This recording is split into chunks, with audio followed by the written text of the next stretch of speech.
My name is Sarah McBride. I'm the National Press Secretary at the Human Rights Campaign. I work with various departments in our organization to make sure we're amplifying the work we do on behalf of the community and advocating for LGBTQ people in every avenue that we can. My name is Noel Gordon. I am the Senior Program Specialist for HIV Prevention and Health Equity here at the Human Rights Campaign. And essentially in my role, I quarterback a lot of the work that we do to educate LGBTQ people and allies about the current realities of HIV and the steps they can take to protect themselves and their loved ones from the spread of HIV. The Human Rights Campaign is the nation's largest LGBTQ civil rights organization. We work on a whole host of issues ranging from obviously marriage equality over the last decade to non-discrimination protections for LGBTQ people to global LGBTQ equality. But beyond legal equality, we also have programs that work to ensure that LGBTQ people are treated with respect and fairness in the workplace, in schools, and in our neighborhoods. Well, there's no question that over the last few years we've seen unprecedented advancements and visibility for the transgender community. But the reality remains that across this country, countless transgender people are unemployed, are living in poverty, are facing violence and discrimination on a daily basis.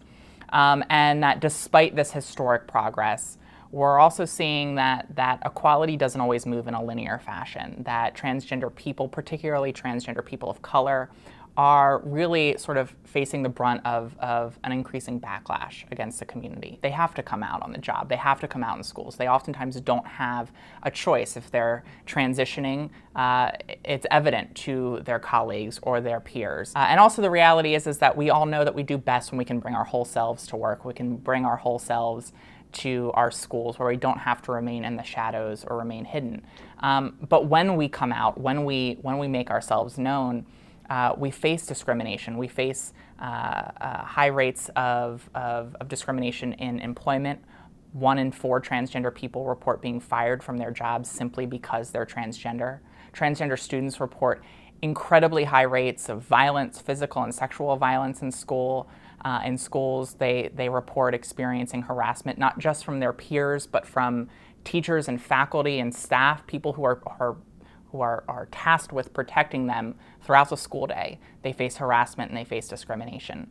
And the same's true in the workforce. The same's true in terms of not just facing discrimination and harassment from colleagues, but also from their superiors. And unfortunately, that results in a lot of negative health outcomes. It results in negative workplace outcomes, negative academic outcomes. Students are missing school, they're skipping class because they want to avoid facing that discrimination and that bullying and that harassment. Well, I think the sort of dichotomy that you're seeing in India and frankly in some countries around the world where the trans community is gaining protections while the LGBT community is facing continued or new persecution is sort of frankly the reverse that we're seeing a lot in the United States right now, which is advancements, at least socially, for the LGBT community and not as fast advancements for the trans community, at least socially. And I think it underscores the fact that you can't separate the community, that you can't provide protections for transgender people and not protections for LGBT folks, that you can't provide protections for LGBT folks and ignore transgender people. Because the reality is that these communities have very similar needs in a lot of instances. There's a lot of overlap between identities.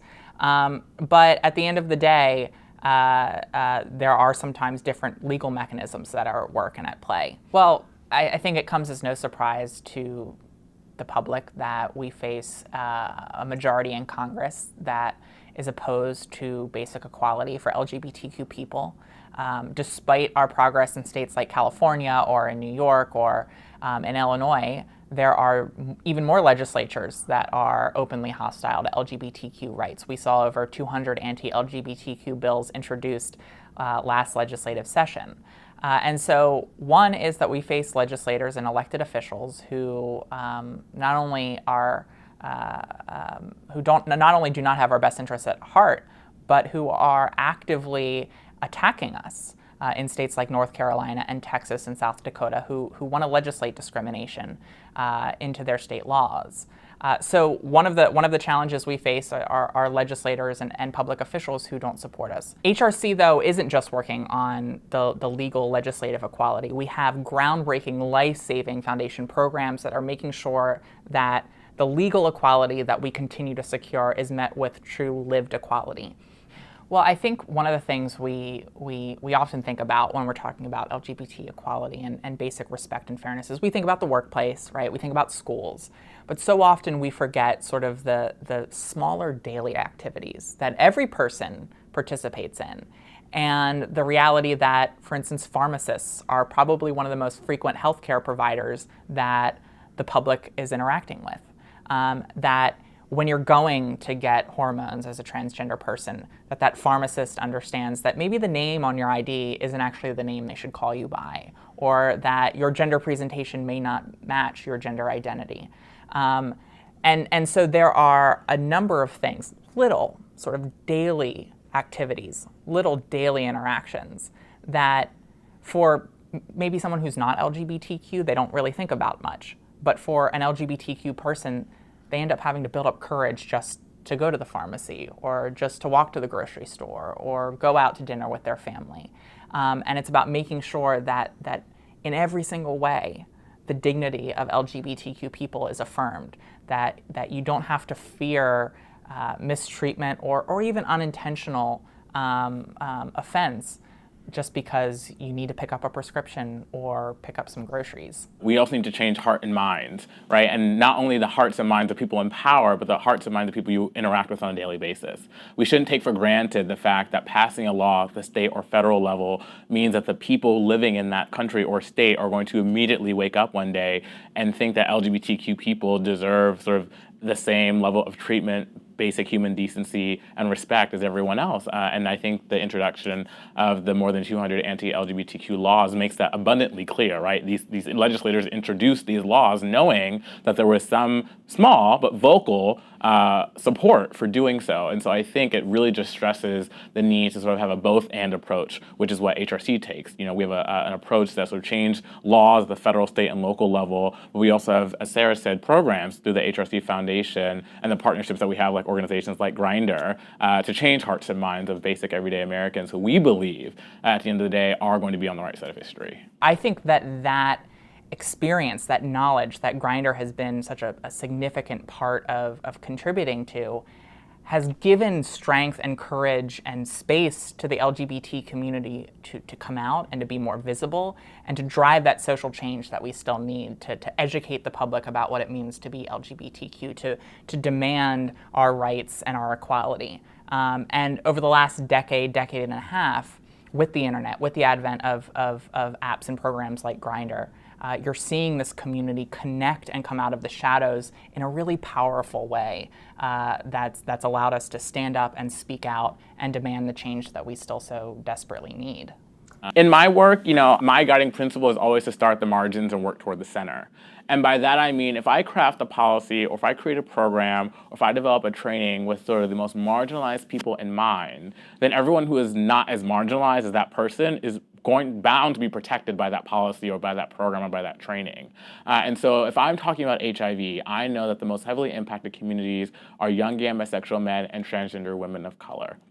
And so I know that if my programs aren't developed with those populations in mind, then I'm doing a disservice to the communities that are most impacted, and it won't be nearly as successful at ending this epidemic as I would if I started with those communities first. And so I think for the people who are in the technology community, who are innovators, who are data scientists, what have you, that would be sort of my call to action would be to challenge yourselves to think beyond your own limited circumstance or beyond your own limited understanding, of which there's nothing wrong. We all sort of experience the world through the identities that we have or are born with.